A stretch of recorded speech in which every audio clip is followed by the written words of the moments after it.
Estas personas tienen la intensidad, quizás la paz, el ímpetu, pero también la fe para transformar de dónde vienen hasta dónde están. Acompáñame hoy que vamos a hablar un rato con una persona que con mucho esfuerzo ha cambiado sus estrellas.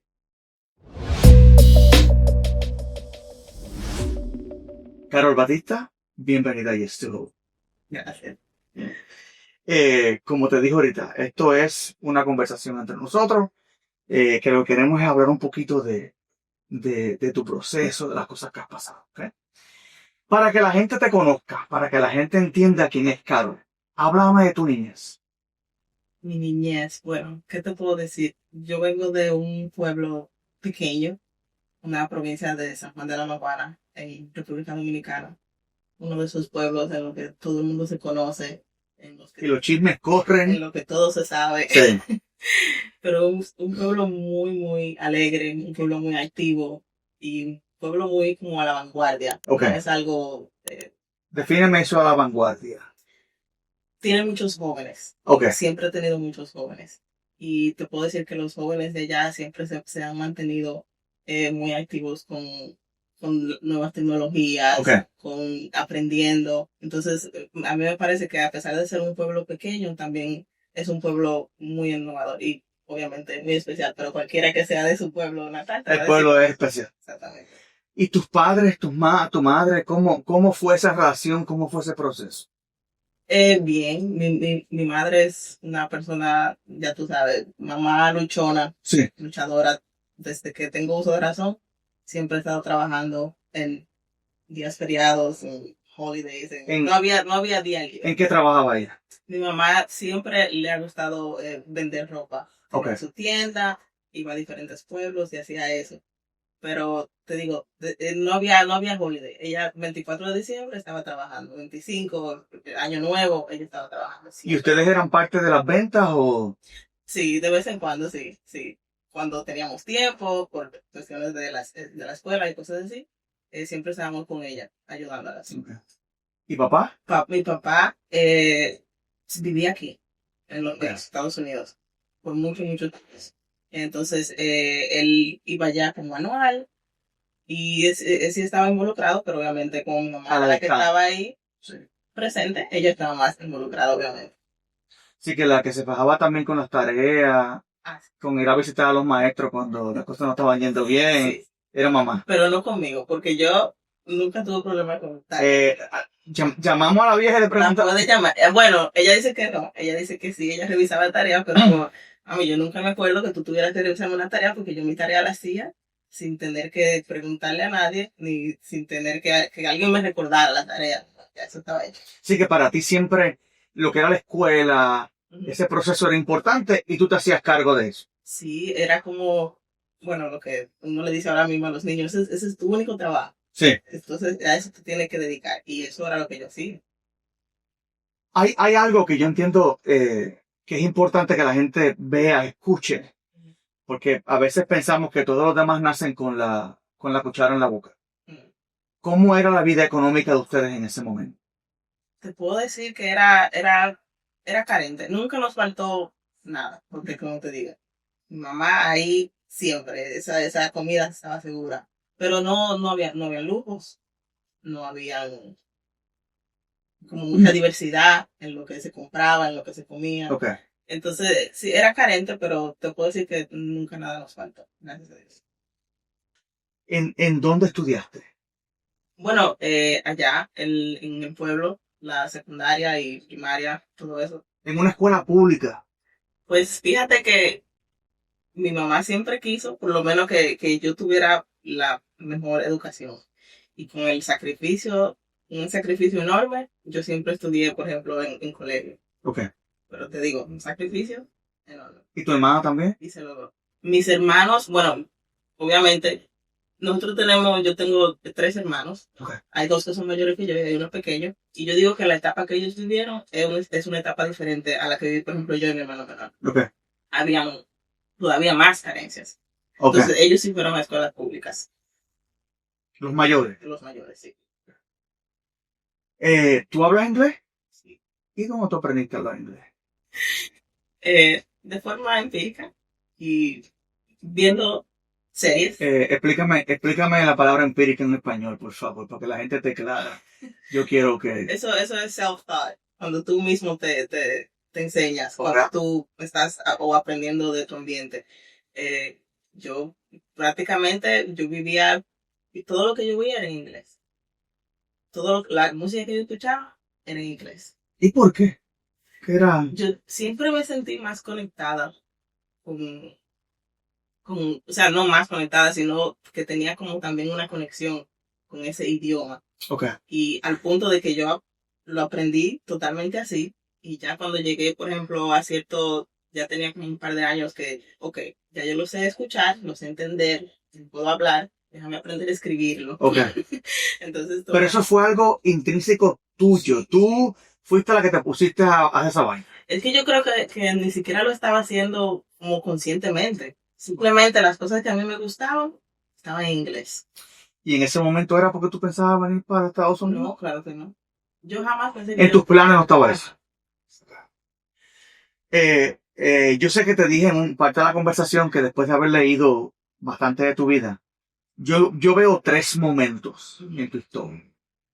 El primer momento es ese, donde naciste, todo ese proceso, mami y papi haciendo lo mejor posible por ustedes. Pero yo entiendo que hubo un segundo tiempo y fue salir del pueblo a la ciudad. Un cambio. Háblame de eso. Eso fue un cambio del cielo a la tierra. Porque por ejemplo, ese pueblo es muy diferente a lo que es Santo Domingo, que es la capital, que es la gran ciudad. Explícame el diferente a cómo. Porque los chismes siguen. Bueno, pero sí, pero no nos conocemos todos. Ok. No nos conocemos todos. Puede que el chisme no llegue tan lejos, vamos a decir. Ok. Pero no, la capital es totalmente diferente a nivel de urbanización, a nivel de modernidad, de avances. Es completamente diferente. Yo podía caminar en mi pueblo, yo podía caminar a las 4 de la mañana. Sin preocupación. Sin preocupaciones, siento menor. Y todo el mundo sabía quién era. Y ahí va fulana, la hija de... Ya. Mira, mañana pregunta a la doña Belki a ver qué es lo que pasó, que andaba. Sí. La capital es obviamente muy diferente. Es una ciudad a la que yo visitaba, vamos a decir, de vacaciones. Sí. Una vez al año o algo así, de alguna de mis tías. Entonces fue un cambio muy grande. Recuerdo que mi papá me decía, te vas a mudar a la selva de concreto. Bueno. Y, empezaron a meter presión. Y a la selva de concreto. Y yo, literalmente, yo terminé la secundaria y yo dije, yo no puedo tomar vacaciones. Yo tengo que irme a estudiar ya. ¿Y por qué la desesperación? Porque yo pensaba que si tomaba, que si tomaba vacaciones, que me iba como a querer quedar bajo la protección de mi hogar, que no me iba a querer ir. Entonces yo dije, me tengo que ir. Y literalmente como en 2 meses terminé y me fui a la capital. Yo no quiero hacerle promociones a otras universidades en República Dominicana, esa no es la intención, pero ¿a dónde fuiste a estudiar? Yo estudié en la UAS. Para los que no conocen, la UAS es la Universidad del Estado. Sí. Pero es una universidad excelente que por mucho tiempo parte del problema que tenía a veces eran ciertos movimientos políticos, pero como universidad de Estado es de primera calidad. Es la universidad privada de América. Sí. Yo creo que el mayor problema de la universidad era la sobrepoblación estudiante. Sí. Pero a nivel de educación, a nivel de avances, la universidad siempre... Y era una de las mejores de arquitectura. Eso era lo más importante para mí. Entonces, por eso elegí la UAS. Sin hacer competencia con la demás, ¿verdad? Mejor que la UNFU, mejor que... No, dije de las mejores. Okay. Creo que en ese momento, si no me equivoco, cuando estaba investigando, creo que la UNFU y la UAS iban más o menos ahí. Okay. Que ya ahora no, ahora ya hay más desarrolladas también en arquitectura. Ok, perfecto. Así que fuiste a la Universidad del Estado. ¿A dónde fuiste a vivir? Yo viví en tantos sitios. Pero creo que... ¿Y por qué viviste en tantos sitios? Creo que... Cuéntame, porque eso es lo importante. No, el primer sitio que yo viví, si no me equivoco, fue con una tía mía. Ok. Pero ella vivía bastante lejos de la universidad. Y ese creo que fue lo que me obligó a mudarme la primera vez. Porque era demasiado lejos. Después creo que viví con un hermano mío. era un poco entonces inestable, después me mudé con mi otro hermano y así sucesivamente. Pero creo que sí, la primera vez fue con una tía mía. ¿Y al final dónde pasaste la mayor parte del tiempo? ¿Dónde? Tú sabes que eso tiene implicaciones económicas y vamos a llegar ahí ahora, ¿verdad? O sea, de donde viví. Sí. Yo creo que no hubo como, I think it was even, como que no había un lugar en el que yo duré Duraste más más. tiempo. No, ¿Estuviste en algún momento en un lugar donde tú tenías que pagar renta? sí, claro, sí. Y siempre, por ejemplo, yo recuerdo que mi mamá lo que quería era que yo estudiara lo más que pudiera, mientras ella pudiera obviamente sustentar que yo no estuviera trabajando. Y en esos primeros años yo tenía 13 materias y yo vivía en la universidad, Sí. pero para eso, Comiendo libros. comiendo libros, para avanzar rápido y entonces después, eventualmente, trabajar. Mientras estuviste estudiando, ¿trabajaste o no te dejaron? Cuando, bueno, esa es otra parte de la historia, cuando ya, por ejemplo, me mudé para acá. Okay. No, Y, no, no, no vengamos acá. Todavía no me he llegado aquí. okay. Seguimos dando en la UNFU, seguimos estudiando. En la UAS. En la UAS, perdón. ¿Pudiste trabajar o decidiste en algún momento trabajar mientras estuviste en la UAS? Sí, sí. ¿Por qué trabajar? Necesidad, obviamente, mejor vida. La arquitectura es una carrera cara. Puede que, por ejemplo, en una universidad pública, vamos a decir que el pago por semestre no sea caro, pero los materiales, hay que tener de los mejores materiales. La mesa de dibujo. La mesa de dibujo, la regla que anda siempre con ella, el tubo de los plásticos, o sea, todo es caro, todo. Y entonces yo no, yo dije, tengo que trabajar. Y así lo hice. ¿Y te puedo preguntar en qué trabajaste? Allá yo trabajaba en un call center. Ya, fruto de mi inglés. Ok. Así que de lo que nadie te mandó a hacer, Nadie. que tú te misma te pusiste a estudiar y a trabajar, a leer y a aprender, Ujú. escuchando novelas en inglés y todo el asunto. Sí, Y ahora pudiste conseguir el trabajo en un call center. sí. Y yo sé que los call centers en Dominicana exigen un nivel de inglés bastante avanzado. Claro, nosotros de ese call center, a quien yo le servía de ese call center, era a todos los trabajadores de Walmart, de 7-Eleven y creo que de BJ's, desde allá. Nosotros era que le manejábamos a ellos su tarjeta de payroll. So, tú tenías que, obviamente, saberte todo el manual, pero también dominar el inglés porque ellos te iban a sacar de tu zona de confort. Eso no era hello, how are you? My name is Sí. Y me imagino que eso quizás te dio una oportunidad de aprender a bregar con gente difícil. Es el sitio en el que me han dicho las cosas peores. No te voy a preguntar cuáles cosas, Sí. pero ¿te acuerdas algún caso que realmente te dejara pensando en qué era lo que podía estar pasando? No me tienes que dar nombres, eso no es, pero es más o menos la situación. Que la gente entienda, la gente se cree que los call centers son fáciles. Eso es una factoría. La gente que estaba allá en los call centers tenían una deuda, querían comprar un carro, querían hacer algo o sea, que necesitaban un dinero rápido y ahí tú tenías la oportunidad de hacerlo. Porque para que tú te quedaras ahí más tiempo, te ofrecían lo que sea, te voy a pagar doble hoy, entonces tú, ok, déjame cogerlo y cogerlo.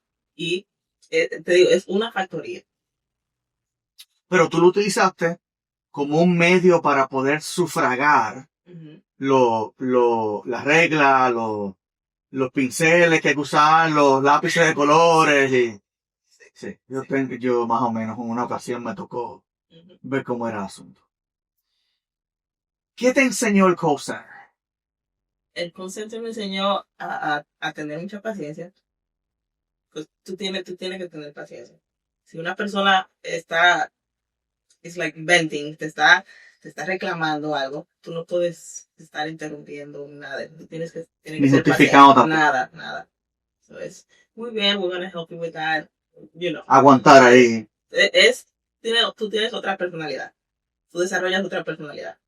Porque incluso tú no usas, o por lo menos yo no usaba mi nombre.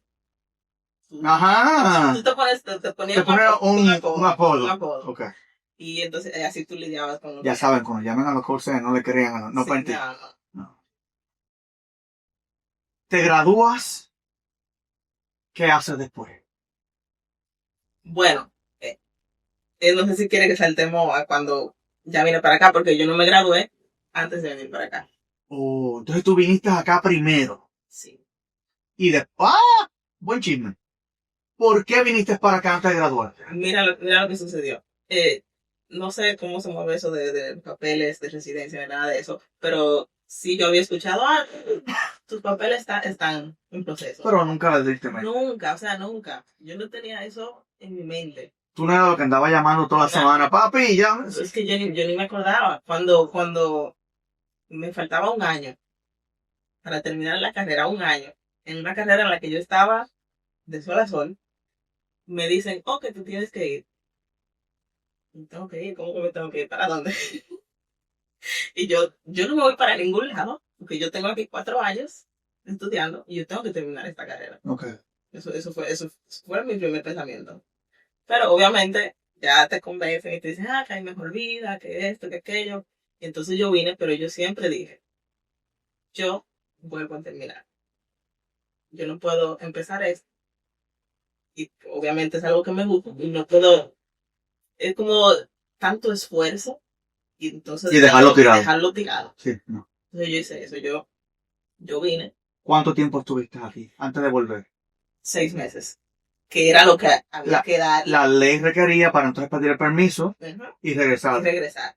Pero yo no pedí un permiso para quedarme permanentemente. Yo venía aquí los summers, trabajaba bastante, ya yo no dependía de mis padres ni nada de eso, y entonces volvía y hacía mi semestre. Así lo hice, como por año y medio más o menos. Cuando llegaste aquí, ¿en qué trabajaste?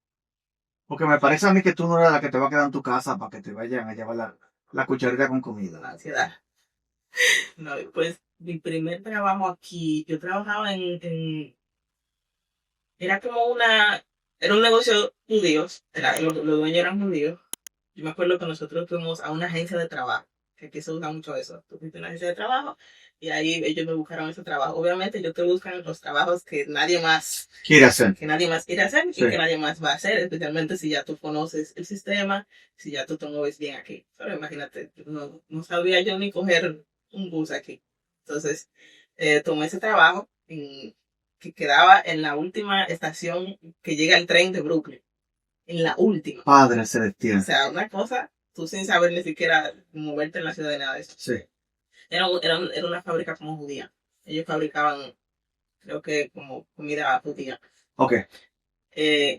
Y ya tú sabes, a las 4 de la mañana, go there, porque era más... ¿Ellos hacían catering para...? No, ellos hacían, no sé, no recuerdo cómo se llama, pero lo que nosotros hacíamos era como empacar esos goods. Ok. Y entonces ellos se lo vendían a la comunidad. Veo. Exactamente. Ese fue mi primer trabajo. Y ¿Cuánto tiempo estuviste ahí? así como eran los veranos, o no más de 4 meses. Y entonces después, otra vez para RD, a terminar, a seguir en los semestres. Así que tú cumplías con la regulación, estabas aquí, regresabas, trabajabas allá también. Trabajaba allá también. Seguías cogiendo semestre y volvías acá para cumplir con... Sí. Wow. Después, yo trabajé aquí en varias cosas. Yo después volví, trabajé en un McDonald's, I think. Yes. En un McDonald's. Obviamente ¿Te quieres papas y refresco con eso? No, obviamente y era el shift que nadie quería. Ok. Yo cerraba a las 11 de la noche. A las 11 de la noche. Cuando llegaba del trabajo, me esperaban mi mamá y mi hermano porque eran las 12 de la noche ya. Okay. Ellos me esperaban en la parada. Pero así lo hice. Después fui otra vez, cogí mi semestre, volví y luego trabajé en BJ's. Ok. Que ya obviamente en BJ's te pagan mejor y eso. Pero yo tenía claro que es una transición. Antes de ir a la transición y antes de estar claro, porque yo conociéndote a ti, me parece que tú aprendiste muchas cosas en esos lugares. No te voy a preguntar cuánto ganabas, pero la gente a veces en otros países piensa que venir a Estados Unidos, vienen a trabajar en McDonald's y que a las 2 semanas se van a comprar un Mercedes. Mira, aquí está tu maleta que te están esperando en el aeropuerto. Aquí llegó fulana, vamos a darle lo que le toca. Ok. It's not like that. Y te puedo decir que es muy difícil también que al principio te den trabajo. Obviamente, ya tú tienes que saber tu inglés. obviamente. Tú tenías eso ya. Ya, sí. Pero también a veces te requieren que tú tengas experiencia. Entonces, te digo, al principio lo que tú vas a conseguir, no puedo hablar por todo el mundo, pero yo pienso que lo que tú vas a conseguir es lo que nadie más quiere. Creo que es así. Y cobrando realmente lo que se le llaman en los Estados Unidos lo mínimo. Yes. Oh, siempre. Base pay. Okay. All the time. Que eso no daba para pagar apartamentos, ni tampoco a veces da para comer a McDonald's tampoco. No. Bueno, yo te daba un descuento. Para que no te quejes. Tú estás en 3 negocios. ¿Qué aprendiste en esos negocios? ¿Qué pudiste sacar de ahí que tú entiendes de que quizás te sirvió de utilidad para después? El manejo de la gente. Que te puedo decir que en esta carrera que yo estoy, los clientes son complicadísimos. Okay. Y creo que de esos 3 trabajos, por lo menos el primero yo no tenía que lidiar con clientes. Personas. Okay. Pero los otros 2 sí, tú tienes que lidiar con la gente, tú tienes que aprender a manejar ciertas situaciones que se ven muchísimo aquí. Situaciones de ira, situaciones de discomfort, situaciones en las que tú no quieres estar. Sí. Y entonces yo creo que eso me enseñó paciencia, me enseñó a tratar con la gente, a trabajar con otras personalidades, que creo que es lo que más uno aprende en todos los trabajos. Y qué bueno que puedes tener la mentalidad de mirar hacia atrás y entender que aunque era pago mínimo, aunque no era el trabajo soñado, pero fue un lugar que te enseñó cosas para el futuro. No, y era lo que yo necesitaba en el momento. Porque eso me estaba sustentando. Imagínate, yo trabajaba aquí, me iba a RD, podía pagar un sitio, podía pagar mi carrera, que ya cuando tú estás terminando, tú estás haciendo tesis, entonces es mucho más caro. Sí. Entonces yo estaba bien. Y como te digo, no pensando en que, ay, qué trabajo tan pesado. No. Esto es por este tiempo para llegar a un fin. La gente no entiende que cuando mantenemos nuestra mirada y nuestra mente en la meta, entendemos de que la línea de A a B no es derecha. No. Hay C, D, F, H, J, K, L, M, N, P, Q, y entonces tú llegaste allá. Y a veces te devuelves. Sí. Pasa que y yo siempre he dicho, esto de que para atrás y para coger impulso no es correcto. Uno a veces tiene que dar para atrás para poder echar para adelante. Ok, te graduaste. Pero, exacto. Esa fue tu pregunta. ¿Y ahora qué pasó? Y eso fue lo que yo dije. ¿Y ahora qué? Porque creo yo que para las personas que siempre están más centrados en estudiar, en escuela, en tu educación, cuando tú llegas a que ya se acabó la educación, que eso no es cierto, no se acaba, sí. Puedes seguir preparándote, pero cuando tú llegas a ese punto, yo dije así mismo, ¿y ahora qué? Sí. ¿Y ahora qué? Y más que ya yo no iba a estar en mi país, yo iba a estar aquí en un sistema totalmente diferente. Entonces mi mentalidad fue, ok, ya vengo para acá otra vez después de terminar. Y ahí sí yo tenía claro que yo no quería trabajar en otra cosa. Pero cuando llegaste, no tenías licencia, no tenías experiencia, no creo que tenías las conexiones. Okay. ¿Qué hiciste entonces? Bueno, lo que te digo, yo no quería trabajar en otra cosa. Y tenía también ese miedo porque conocí personas aquí que decían, yo estudié leyes allá, pero me puse aquí a hacer tal cosa y se quedaron ahí toda la vida. Entonces yo no quería hacer eso. Y entonces yo pude, por ejemplo, yo siempre he ahorrado. Yo de chiquita hice yo mi casilla de madera y ahorraba siempre. Entonces eso yo hice. Yo dije, yo voy a ahorrar para que los meses en los que yo no encuentre trabajo, como quiera todo pueda estar bien. Sí. Entonces eso hice. ¿Estabas viviendo sola? ¿Estabas viviendo con mis padres? Okay. Mi papá tenía su apartamento, que también eso obviamente ayudaba muchísimo. Sí. No todo el mundo que viene para acá tiene ese privilegio. Sí, porque a veces hay que vivir dos en un apartamento de 2 habitaciones. Y ese no fue nuestro caso. Okay.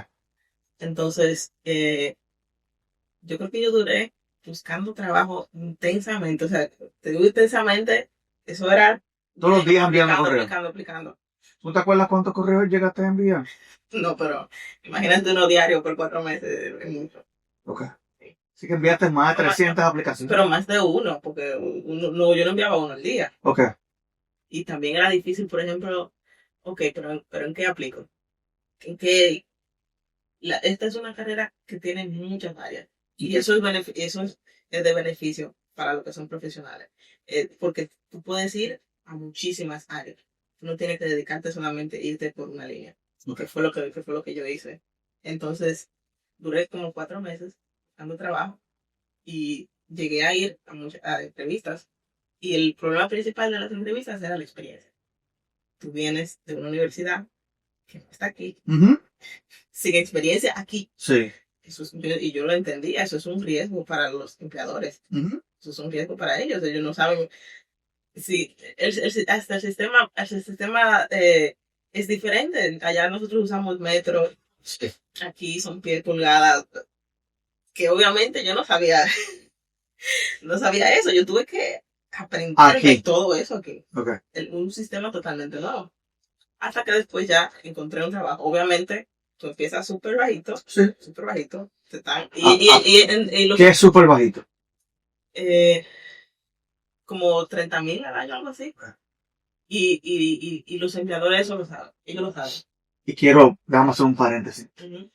Yo sé que hay mucha gente que puede estar en República Dominicana y de una vez están calculando $30,000 ese sentido. Y se piensan que 190,000 pesos al mes aquí dan para mucho. O al año, perdón. 190,000 pesos al año dan para mucho. Pero 30,000 son básicamente menos de $3,000 al mes. Tú no vives solo, completamente. Aquí un apartamento Ninguna habitación. Fácilmente te puede costar $2,000 y $3,000. Te digo, ni en una habitación vives tú solo aquí. Por lo menos en Nueva York. No se puede. Entonces. ¿Cómo cuánto en ese momento te hacía falta para vivir sola? Si te acuerdas. El doble. El doble. el doble, claro. En Nueva York creo que es como, está ahí con California, entre las ciudades más caras de los Estados Unidos. Sí. Entonces, ¿qué te estaba diciendo? Empezaste con salario bajito, conseguiste te dieron el chance. Y sí, y te digo que cuando esos empleadores te dan ese chance, ellos saben que a esta persona le podemos pagar porque esta persona lo que necesita es... Y que los podemos exprimir. Y yo estaba bien con eso. ¿Qué era lo que yo quería? Trabajar en mi área. Y eso hice. Y que te dieran el chance, coger la experiencia, exacto, crear portafolio, crear diseño. Exactamente. Entonces yo, feliz de la vida. Y así empecé mi primer trabajo. ¿Y cómo te ha ido después de eso? Bien. Yo he ido, obviamente uno va escalando. Creo que en cierto, al principio yo lo que estaba, como te digo, estaba feliz de encontrar cualquier cosa que fuera por lo menos dibujando, que fuera por lo menos en esa área. Pero obviamente hay muchas áreas. Entonces yo al principio me fui más por el área estructural. Ok. ¿Y en qué área estás ahora? Ahora yo estoy más en el área de interiores y arquitectura. Yo vi en tu, Dios mío, ¿cómo se llama? No es el CV, el portafolio. Vi los edificios que has diseñado, vi los restaurantes que has diseñado por dentro. Háblame de eso. Aquí, es que yo hago, como te digo, yo no me he quedado en un solo lane, yo he ido en más líneas. Y, por ejemplo, las cosas que yo hago ya de mi negocio han sido más restaurantes, por ejemplo. Restaurantes latinos, restaurantes que reflejan mucho la cultura de un país específico. Restaurantes mexicanos, restaurantes colombianos, restaurantes jamaiquinos. Y son totalmente diferentes, puedo decir que son totalmente diferentes a mi otro tipo de trabajo. Okay. No tienen nada que ver. Sí, porque no es necesariamente la estructura por fuera, sino es cómo es el look and feel por dentro. Todo. ¿Y cómo te está yendo con eso? Bien, yo sigo, como te digo, sigo trabajando en todo. A veces es difícil estar tratando de manejar tantas cosas al mismo tiempo. Sí. Pero a mí me gusta mucho. Es una carrera en la que hay que para ganarse el dinero hay que bajarse. Y hay que hacer un nombre. Y hay que, sí, hay que regar la voz, y hay que crear, ¿cómo se dice? Como echar fama a cuenta de dormir. Entonces hay que crear un buen nombre, que la gente sepa que puede trabajar contigo, que tú eres confiable, que si tú dices, mañana te entrego esto, mañana te hay entregado. ¿Cuál proyecto en Estados Unidos tú entiendes que ha marcado la diferencia en tu vida profesional? ¿Y por qué? Bueno, eh, te puedo decir que hay edificios aquí que son patrimonio, son landmarks, Sí. que yo solamente los veía en mi clase de historia de la arquitectura. Por ejemplo, el Flatiron Building, no sé si tú lo conoces, Claro. que es muy famoso aquí. Yo me acuerdo cuando vine, los primeros meses, mi primera foto fue ahí. Ok. Como 4 años después, yo estaba trabajando en la restauración del Flatiron Building. Wow. Y después, y fue, yo no me imaginaba, por ejemplo. Entonces, a mí me gustan, ¿Qué se siente? no se siente una gratificación, se siente bien. Otros también como el The Plaza Hotel, Sí. que también es landmark. Cuando son landmarks son mucho más difíciles porque la ciudad está más involucrada. Ellos quieren que tú preserves el valor cultural, el valor que tiene y el diseño, obviamente. Pero a mí me gusta también trabajar en restauraciones, y esas son cosas que, eso es muy diferente a hacer un restaurante. Ok. Eso es totalmente lo opuesto. Ahí tú estás preservando la historia de ese edificio. Y aquí son muy estrictos con eso. Es más difícil conseguir un permiso, es más difícil que te dejen hacer algo diferente. Eso como que no se ve. Y más cuando un edificio tiene tanta historia, como por ejemplo esos. Tu última pregunta. Mm. ¿Qué te falta? Yo creo que me falta mucho. Me falta mucho. Por ejemplo, yo quiero avanzar más en mis propios proyectos. Yo trabajo para una compañía que estoy agradecida, y cuando entré a esa compañía estaba, over the moon. Es una de los, el top de, de diseño de interior de Nueva York. Si tú googleas top, interior designs, ahí está esa. Okay. Y me costó entrar, me hicieron 3 entrevistas, exámenes, lo que sea. Y cuando entré, okay, I made it, right? Okay. I didn't made it. Tú tienes que seguir, Entonces yo quiero hacer eso, yo quiero hacer más cosas aparte. Y en general solo seguir creando. Seguir creando nombres, seguir creando relevancia. Me gustaría construir más también en República Dominicana. ¿Construir qué? Para la gente que está escuchando, aquí tienen una buena candidata, así que ¿construir qué? Construir de todo lo que sea casas. Sí, yo he tenido esa experiencia ya, pero me gustaría todavía aún más. Y más que ya el mercado está creciendo muchísimo. Bastante. ¿Me hablaste? ¿Cuál es tu próximo paso en tu carrera profesional? En tu vida personal, ¿qué te falta? No, bueno, en mi vida personal, ahora mismo estoy bien. Me faltaba paso, pero ya los di. Ok. Que es lo importante. Sí. Me costó, porque no es fácil. Sí. Pero en esa parte estoy bien.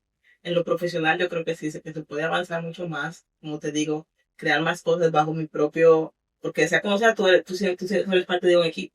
Tú eres parte de un equipo. Las cosas se hacen así.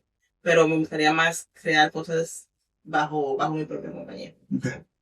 Así que en algún momento esperas y está tu visión de que vas a poner tu propia compañía. I mean, I have it. Entonces, yo tengo... La creaste ya. Exacto. Y hago mi trabajo también con ella, sí. Pero todavía no es... Pero como saltar dar el paso y solo estar en eso. Okay. Porque yo no me quedo tranquila, estoy en todo. Ahora te entiendo. Fíjate, yo quiero hacer un resumen corto para las personas que nos están escuchando. Hay veces que venimos de hogares pobres con muchas limitaciones, donde nuestros padres tenían que trabajar 24/7, 365. Y ellos hicieron todo lo posible por darnos la mejor vida que pudieron en ese momento. Y hay veces que lo que hacemos es sencillamente quejarnos. porque miramos y nos comparamos, que es lo que estábamos hablando al principio, que pasamos la vida comparándonos, pero no nos estamos comparando con el marcador correcto. ¿Sí? Después entonces tener que salir a lo que yo le llamo a la ciudad. Y en la ciudad tener que amoldarte a toda una nueva forma de vida, a todo un nuevo estilo de vida, a estar moviéndote de casa en casa para seguir estudiando y no fallar. Y en ese proceso, que yo siempre he dicho que eso es lo que nos pasa en la vida, hay una tijera. Y te dicen no. Tienes que detenerte un ratito y vámonos para otro lado en lo que las cosas van cambiando. Pero tú no dejaste de estudiar. Tú seguiste volviendo, Sí. seguiste trabajando y seguiste haciendo. Y me decían que no era necesario.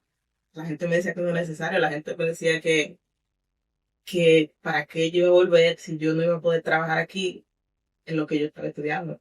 Y yo decía, no me importa. Aunque yo no pueda tirar una línea en este país, si yo tengo que mi meta era terminar esa carrera, yo la iba a Voy a terminar. primero. Y siempre viviste tu vida con metas claras. Que eso es uno de los grandes problemas que a veces tenemos, donde no desarrollamos metas claras de vida hacia dónde queremos ir. Y yo digo más que metas, no tanto sueños.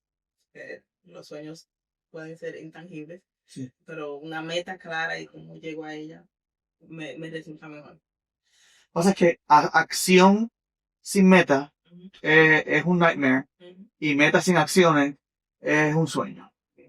Pero porque tiene que ser una combinación de ambas cosas y tú lo pudiste hacer. Tú no sabes cuánto yo aprecio tu tiempo, que te hayas sentado, que no quiero que se me olvide. Y en ese proceso pensamos que siempre la vida nos va a dar las cosas como nosotros las queremos. Y tuvimos que llegar aquí a empacar comida. Tuvimos que llegar aquí a trabajar en McDonald's, papitas y refrescos. Y después tuvimos que llegar aquí a trabajar en una tienda de venta de ropas. Y bajo ninguna de esas cosas olvidaste cuál era tu meta. No, eso es un step. Eso es una escalera para seguir llegando ya. Un túnel, un pasillo. Así que, si estudiaste algo en este momento todavía no está donde tú quieres, no te quites. Sigue. No pierdas la meta. Sigue trabajando en tu meta. Y yo creo que lo último con lo que quiero terminar. Hay gente que envía un email de trabajo, una solicitud de trabajo, y si no le contestan ya se están quitando. Ella envió más de 600. Así que sigue enviando, sigue trabajando, sigue preguntando, sigue tocando puertas. Porque al que se le toca, ahí las puertas se abren. Y a veces cuando menos tú esperas. Y por eso siempre digo y le seguiré diciendo, levántate y camina. Gracias. Gracias a ti por la invitación. Okay.